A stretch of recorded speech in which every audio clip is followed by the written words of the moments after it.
Good morning student. मैं आपको lesson 9 heredity and evolution का 9.2 पार्ट हेरिडिटी एक्सप्लेन करने जा रही हूँ और rules of inheritance also. The heredity means the most obvious outcomes of the reproductive process still remain the generation of individual of similar design. It means जो next generation पैदा होती है reproductive process से, लैंगिक जनन से, अधिकतर वो सिमिलर डिजाइन की होती है। उनका जो बेसिक डिजाइन है ना वो सेम रहता है। जब वो रिप्रोड्यूस होकर नए बच्चे पैदा होते हैं, जैसे इंसान का बच्चा इंसान जैसा ही दिखाई देता है, और जो मान लो कोई हॉर्स का बच्चा है हॉर्स जैसा दिखाई देता है, डॉग का बच्चा डॉग जैसा दिखाई देता है। उनका बेसिक डिजाइन सेम रहता है। The rule of heredity determine the process by which the traits and characters are will be inherited. जो रूल ऑफ हेरिडिटी है वो हमें बताते हैं कि कैसे गुण और कैरेक्टरिस्टिक्स रिलायबल इनहेरिटेड होंगे, नेक्स्ट पीढ़ी तक पहुंचेंगे। इसके बारे में कुछ रूल्स हैं जो हमें मेंडल ने दिए थे, वो हम आगे पढ़ेंगे। पहले है इनहेरिटेड ट्रेट्स। अब ये इनहेरिटेड ट्रेट्स क्या होता है? ट्रेट मीन्स गुण। कुछ प्रॉपर्टीज़ हैं, कुछ ऐसे गुण हैं जो एक पीढ़ी से नेक्स्ट पीढ़ी में जाते हैं। जैसे उनकी आँखें कईयों की जैसे मदर की आंखें कभी बच्चे से मिलती हैं, कईयों की आंखें जैसे माँ की आंखें कैरी हों तो बच्चे की वैसी हो जाती हैं, भूरी आंखें बोलते हैं जिनको। तो जो इनहेरिटेड ट्रेट्स हैं ये कुछ चेंजेज के द्वारा भी पहुंच सकते हैं, कुछ हल्के बहुत चेंज भी हो सकते हैं उनमें। जैसे which exactly do we mean by similarities and difference? We know the a child bear all the basic feature of a human being, however not look exactly like its parent। चाहे child बच्चा जो है अपने माँ बाप जैसा दिखाई देता है कि वो इंसान है तो वो भी इंसान है, however not look exactly like its parents, लेकिन उसमें कुछ विभिन्नताएं होती हैं। बच्चे की शक्ल बिल्कुल अपने पेरेंट्स से मिलती हुई ऐसा नहीं होता ना, कुछ तभी तो हम उसे पहचान पाते हैं। उसका कुछ नाक कान में कुछ डिफरेंस मिलता है हमें। जो वो डिफरेंस है ह्यूमन पॉपुलेशन में, हम उनके साथ अगर डील करें उन वेरिएशंस के साथ, जैसे एक एग्जांपल दिया है, observe the year of all student in the class. आप अपनी क्लास के बच्चों के अगर कान ऑब्जर्व करोगे और फिर prepare a list of student having free और अटैच्ड ईयर लोब, और उसमें आप एक लिस्ट बनाओ जिनके जो कान है, कान के नीचे के पार्ट है उसे ईयर लोब बोलते हैं, किसके तो उसकी स्किन के साथ अटैच है और किसके फ्री है। Calculate the percentage. जैसे जो ये कह रहा है, ये देखो इस तरह के कान, जैसे दोनों ही इंसान हैं, हमारी क्लास में जितने बच्चे हैं सारे इंसान के बच्चे हैं, तो वो इंसान के कानों में देखो कैसे उनमें डिफरेंस कर सकते हैं। इसके कान यहाँ से जुड़े हुए हैं स्किन के साथ, लेकिन ये ईयर लोब इसका फ्री है। तो एक जैसी जाति होने के बाद इंसान एक ही तो स्पीसीज है, फिर भी उनमें कुछ ना कुछ डिफरेंस होते हैं। ये वेरिएशंस कैसे आती हैं? एक पीढ़ी से नेक्स्ट पीढ़ी तक जाती रहती हैं। पहले किसी पीढ़ी में दिखाई देंगी, फिर हो सकता है उससे नेक्स्ट किसी पीढ़ी में दिखाई दें। इस तरह से वेरिएशंस आती रहते हैं, कुछ ना कुछ वेरिएशन होती रहती है। डीएनए की जब कॉपी होती है ना, तब ये कुछ चेंजेज होते हैं जो तुमने चैप्टर 8 में पढ़े थे। अब है 9.2.2 रूल फॉर इनहेरिटेंस। ये जो रूल्स हैं, कुछ एक पीढ़ी से दूसरी पीढ़ी में जो गुण स्थानांतरित होते हैं, ट्रांसफ़र होते हैं, उनके लिए कुछ रूल्स हैं। वो किसने दिए थे? मेंडल ने। Mendel contribute. ये रूल बताने के लिए मेंडल ने कुछ काम किया और फिर ये रूल बनाए। वो क्या थे उनके बारे में पढ़ रहे हैं अब। The rule for the inheritance of such traits in human beings are related to the fact that both the father and mother contribute practically equal amount of genetic material. दोनों ही मदर और फादर से equal amount का genetic material बच्चे तक आता है। 23 chromosome mother से और 23 क्रोमोसोम पेरेंट फादर से, टोटल 46 क्रोमोसोम बच्चे तक पहुंचते हैं। इक्वल अमाउंट में जेनेटिक मटेरियल वो बच्चे तक जाता है। This means the each trait can be influenced by both parental and maternal DNA. तो बच्चे के अंदर जो गुण होता है ना, हर एक गुण मैटरनल और पैटर्नल डीएनए से इन्फ्लुएंस्ड होता है, दोनों का असर होता है उस गुण पर। Thus for each trait there will be 2 version. तो एक गुण जो है वो 2 कॉपियों से मिलकर बना होता है। 2 version in each child means एक गुण के लिए 2 कॉपियाँ आती है, एक मदर से एक फादर से। इसीलिए हम जब आगे वर्ड यूज करेंगे, मान लो हम टोल कहें, टोल एक गुण है, तो हम उसके लिए 2 टी ऐसे दिखाएंगे, मतलब मैटरनल और पैटर्नल दोनों के ही जीन्स आते हैं, तो इस तरह से हम उसे शो करेंगे। एक गुण के लिए क्या लेंगे, 2 वर्जन लेंगे, 2 वर्जन अभी लिखा है ना इसने, for each trait there will be 2 version in each child, what will be then the trait seen in the child. अब ये डिपेंड करता है कि उनमें से गुण कौन सा दिखाई देगा, 2 आए हैं लेकिन दोनों में से ज़्यादा कौन सा गुण उस बच्चे में दिखाई दे रहा है। ये जरूरी नहीं है कि जो मदर और फादर दोनों से जो 2 गुण आ रहे हैं उनमें से दोनों दिखाई दें, एक गुण के लिए दो जीन्स जिम्मेवार हैं, लेकिन वो कौन सा दिखाई देगा उसको हमें अभी हम रूल के हिसाब से देखेंगे। Mendel see box worked out and main rule of such inheritance and it's is interesting to look at some of its experiment. Mendel ने इसके लिए कुछ एक्सपेरिमेंट करे कि जो ट्रेट्स हैं एक पीढ़ी से दूसरी पीढ़ी में कैसे जाते हैं। ट्रेट्स मीन्स गुण, जैसे लंबा होना, बोना होना। उसने कुछ मटर के पौधों पर उसने कुछ एक्सपेरिमेंट करे कि किसी के बीज जो मटर के थे वो झुरीदार थे, कई कोई हरे दाने थे, कईयों के पीले दाने थे, कोई लंबा पौधा था, कोई छोटा पौधा था। उसके हिसाब से उसने बताया कि माता पिता से नेक्स्ट जनरेशन में कैसे गुण ट्रांसफर होते हैं। ये जो जॉर्ज जोहन मेंडल के बारे में लिखा हुआ है। Mendel was educated in a monastery and went on to study science and math. उसने साइंस और मैथ की स्टडी की थी at the University of Vienna, लेकिन वो फेल हो गए in the examination for the teaching certificate. वो टीचिंग करना चाह रहे थे लेकिन वो टीचिंग का सर्टिफिकेट तो पास कर नहीं पाए। लेकिन फिर भी उन्होंने जो अपना साइंटिफिक जो उनका माइंड था साइंटिफिक, उसमें कोई कमी नहीं आई। उन्होंने अपने साइंस की जो डिस्कवरी है वो करते रहे। वो किसके बारे में डिस्कवरी कर रहे थे? He went back to his monastery and started growing peas. उन्होंने मटर लगानी शुरू करी। Many other had study the inheritance of traits in peas. और फिर किसकी स्टडी की कि मटर के पौधों में जो इनहेरिटेंस ऑफ ट्रेट्स गुण कैसे एक पीढ़ी से दूसरी पीढ़ी में ट्रांसफर होते हैं, and other organism earlier. But Mendel blended his knowledge of science and math. उन्होंने अपनी साइंस और मैथ की नॉलेज है ना वो भी इसके अंदर लगा दी। और दूसरे साइंटिस्ट भी कोशिश कर रहे थे, दूसरे साइंटिस्ट भी ये सब कर रहे थे, लेकिन जो मेंडल था उन्होंने अपनी जो मैथ और साइंस की नॉलेज है ना वो भी उसके अंदर डाली। Was the first to keep count of individual exhibiting a particular trait in each generation. जो नेक्स्ट जनरेशन में एक गुण उन्होंने अपना लिखा कि एक गुण कैसे ट्रांसफर हो रहा है, हर एक गुण के बारे में उन्होंने लिखा कि कितना वो गुण गया, कितने परसेंटेज वो गुण नेक्स्ट पीढ़ी में दिखाई दे रहा है। This help him to arrive at the law of inheritance, जिसके कारण उन्होंने कुछ लॉ ऑफ इनहेरिटेंस दिए। We have discuss them in the main text. अब हम लोग लॉ ऑफ इनहेरिटेंस के बारे में पढ़ रहे हैं। Mendel used A number of contrasted visible characters of garden pea. जो उन्होंने पी उगाए थे, मटर उगाई थी, उसके कुछ विजिबल कैरेक्टरिस्टिक्स के बारे में उन्होंने रीडिंग करी। जैसे राउंड एंड रिंकल्ड सीड जो कंट्रास्ट में थे, जैसे राउंड कुछ मटर के गोल बीज थे, कुछ रिंकल्ड उनमें झुर्रियाँ थी। टोल एंड शॉर्ट प्लांट, उन्हें कुछ टोल और शॉर्ट प्लांट्स पे भी डिस्कवरी की। वाइट एंड वायलेट फ्लावर, कुछ ऐसे पौधे जिनके वाइट फूल थे, कुछ वायलेट उनके ऊपर। And soon he took pea plant with different characters, a tall and a short plant, produce progeny, और उनकी नेक्स्ट जनरेशन पैदा की from them and calculated the percentage of tall और शॉर्ट प्रोजेनी। उस पीढ़ी में कितने पौधे टॉल थे और कितने शॉर्ट थे, फिर उनको गिना। In this first place there were no half way characters in the first generation or F1 progeny no medium height plant. उन्होंने जब शॉर्ट और टॉल प्लांट लेकर नई पीढ़ी पैदा की तो उसमें सारे के सारे टॉल प्लांट थे, जैसे ये दिखाई दे रहे हैं। उसने कुछ टॉल प्लांट लिए, कुछ शॉर्ट, और उनकी हाइब्रिडिंग करवाकर जब नए पौधे पैदा किए उसने, तो वो सारे के सारे क्या थे, टॉल थे। कोई मीडियम साइज़ का भी नहीं था, छोटा तो दूर की बात, कोई मीडियम साइज़ का भी नहीं था। सारे के सारे टॉल प्लांट थे F1 जनरेशन में। All plants were tall. This means that only one of the parental trait, उनके मदर और फादर से केवल एक गुण आया टॉलनेस का, to in the first generation. So the next question was, were the tall plant in the F1 generation exactly the same as the tall plant of parent generation? क्या वो अपने मदर फादर के बिल्कुल same थे जो next generation में tall plant थे? नहीं, ये सेम नहीं थे।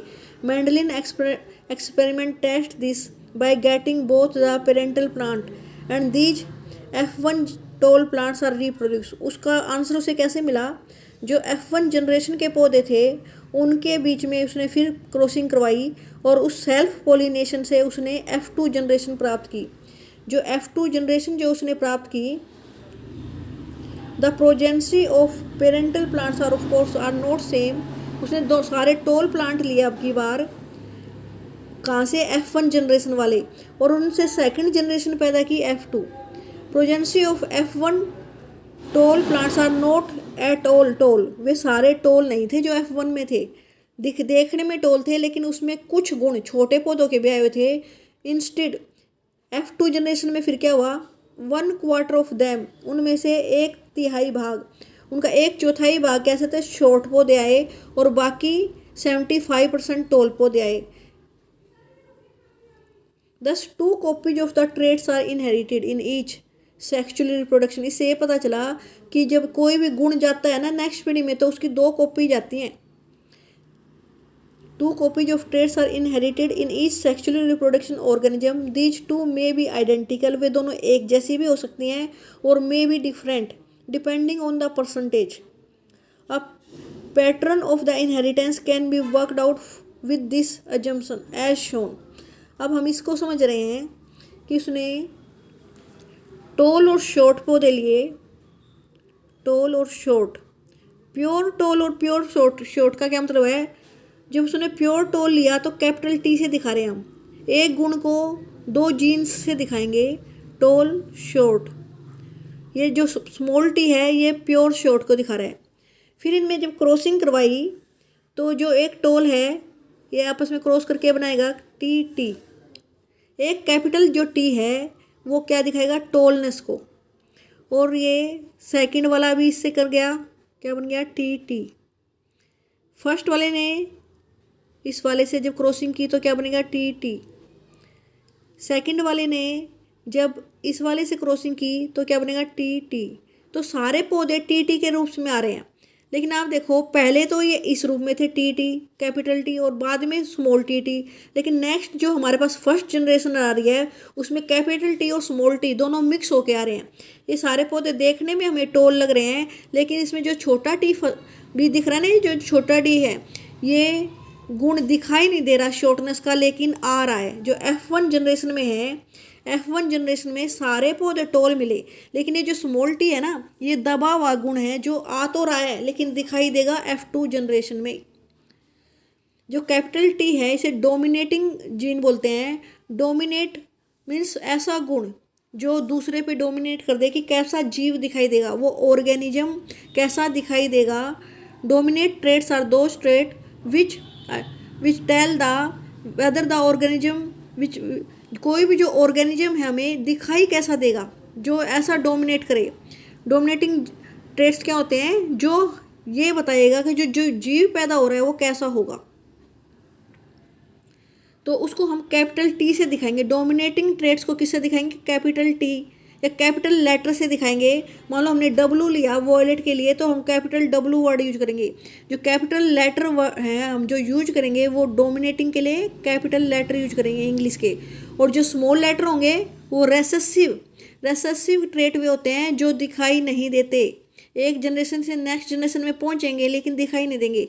और दिखाई कब देंगे, जब दोनों आइडेंटिकल ट्रेट, और आइडेंटिकल ट्रेट मीन्स एक जैसे गुण, जब 2 कॉपी जाती हैं, एक गुण के लिए 2 कॉपी जाती हैं। मैंने अभी बताया आपको एक गुण के लिए कितनी कॉपी जाती हैं, 2 copies.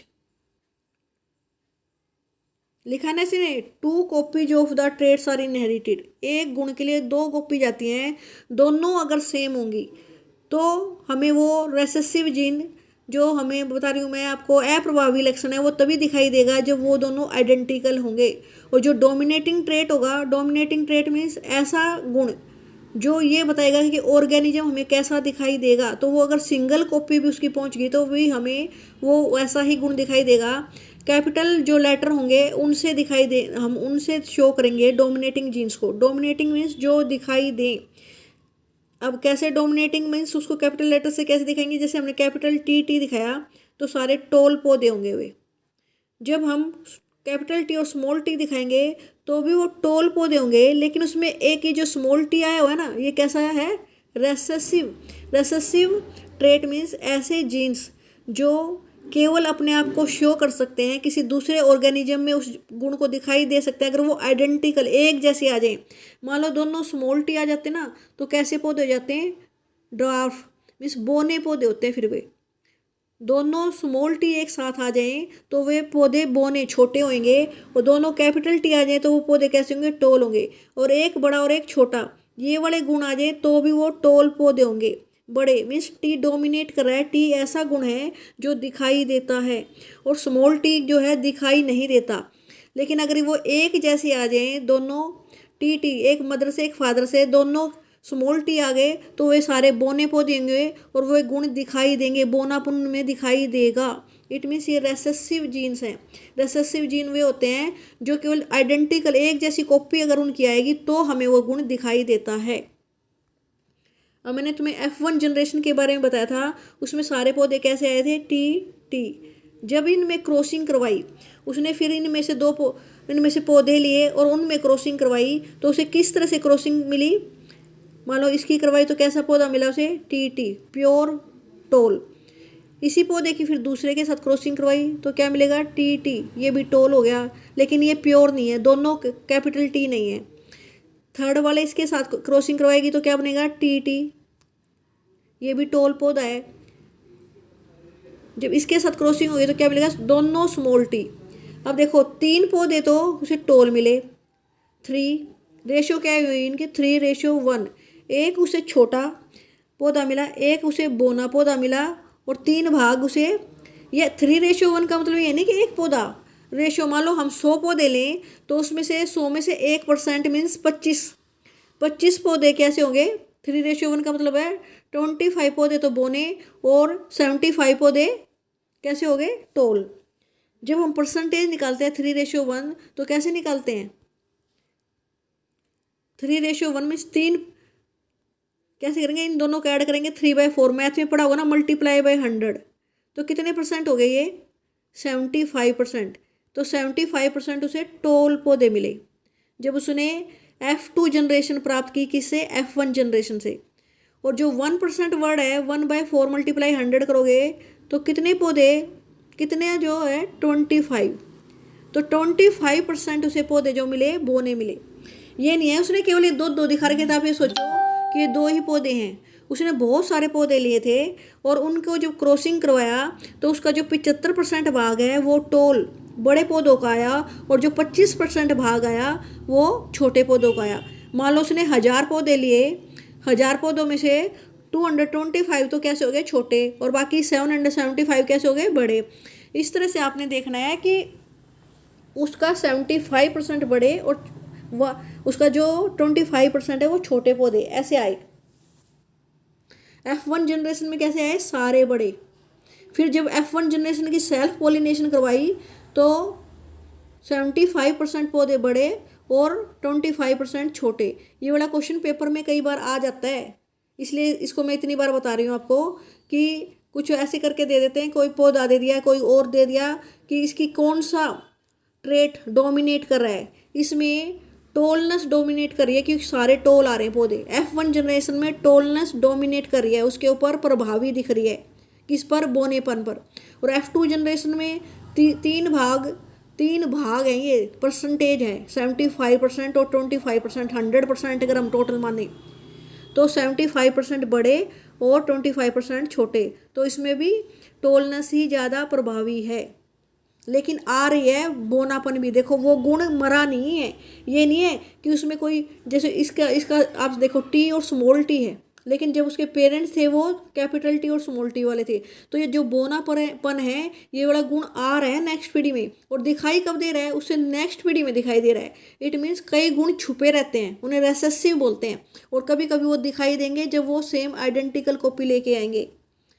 In this explanation both TT and TT are tall plant, while in this explanation both TT and TT are tall plants, while only it is a shorter plant. In other words, a single copy of T is enough. कि एक छोटी केवल एक copy आ जाए ना T की, ये ही इनफ है to make the plant tall. While both copy have to T, और दोनों कॉपी हमें टी की चाहिएगी अगर छोटा पौधा पैदा करना है। Traits like T R called dominating trait, तो डोमिनेटिंग ट्रेट वे होते हैं जिनकी केवल एक कॉपी आ जाए तो वो जीन कैसा होगा, वो जीव कैसा होगा, वो ऑर्गेनिज्म कैसा होगा, वो डिसाइड कर देगा। While those that behave like small T called recessive traits, उन्हें रेसेसिव गुण बोलते हैं जो छुपे रहते हैं, जिनकी अगर एक कॉपी आएंगी तो वो दिखाई नहीं देगा, और उनकी अगर दोनों कॉपी पेरेंट से भी और मदर से भी आइडेंटिकल कॉपी आ जाए, एक जैसी समोन सेम आ जाए, तभी वो गुण दिखाई देता है, तो उनको क्या बोलते हैं, रेसेसिव ट्रेट।